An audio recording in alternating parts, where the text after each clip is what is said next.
Anyways, proverb of the week. This is Proverbs 24, 28 and 29. Quote, don't testify against your neighbors without cause. Don't lie about them. And don't say, now I can pay them back for what they've done to me. I'll get even with them. What do we learn from that? Don't testify against it without cause. Don't gossip. Gossip is kind of, I would say, falls underneath that. If you're talking about people where you don't actually know all the facts. Even if you do know the facts, maybe even more reason just to say nothing. That's what I struggle with. I really struggle with gossip. Like, as in yourself? Yeah, personally. Yeah. Yeah, I'm getting a little bit better, but I have a long ways to go. I would say...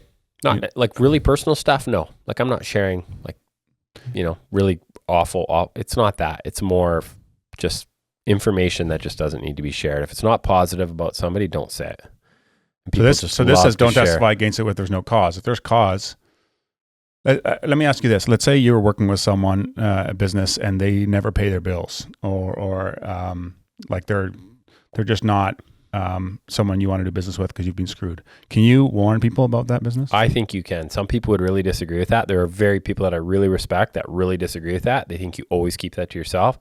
I think if you care for other people, I mean, there again, you're not going to run around and post it socially, but if you know someone else that's going to be doing a deal with them and you're worried about them, I think that's totally fair. I think that there's consequences for people not paying their bills. You don't have that opinion about church though.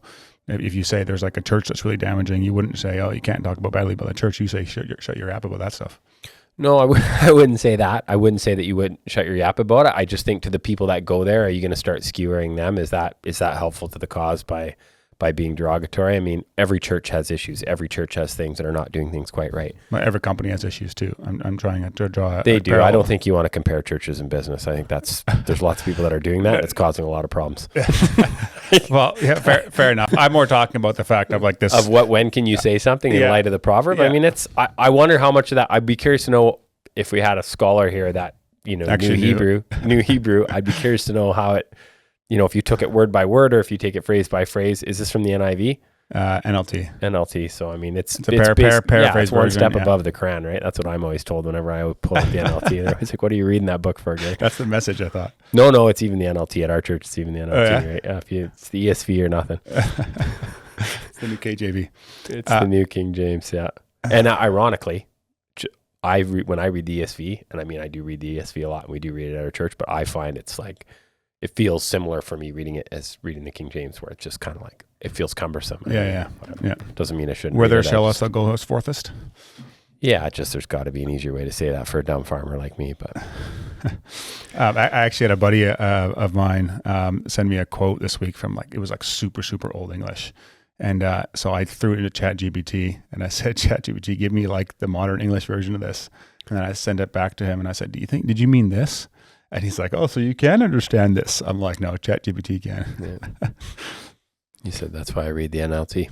I didn't tell him that, but. Okay. But the last part of this proverb though, and don't say, quote, now I can pay them back for what they've done to me. I'll get even with them. I was like, also it talks a little bit, I guess, about vengeance, I guess. Revenge, yeah. Bitterness, revenge. Not everybody. Most people harbor some bitterness in some way against somebody. Yeah. And it may not come out in that exact where, like read the end of the verse one more time. I'll get even with them. Now I can pay them back for what they've done to me. I'll get even with them. Yeah. Yeah. People do struggle. People struggle. People want things to be fair. Even though most of us, if things were fair, we'd be in deep trouble. That's the ironic part, right? We just see it through justice. No, none of us actually really want justice. We're in deep trouble. Yeah. So I find it interesting. I hung out with a guy the other night and he was talking about that, how he's always struggled with that issue of what's fair, right? And he's had a hard life, but I just feel like, oh, what do we really deserve, right? And I think that's where, yeah. Yeah, the only one that can really say that's not fair was Jesus. Yeah. Yeah, you got that. Okay. Hey guys, if you enjoy that episode and were blessed by it, would you be willing to support the show? That would help a lot in creating more content, improving the quality of the content, putting the production value. Hey guys, if you enjoy that episode and were blessed by it, would you be willing to support the show? That would help. If you're interested in doing that, you can create more content and improving the quality of the content. Subscribe to the podcast. Hey guys, if you enjoy that episode and were blessed by it, would you be willing to support the show? That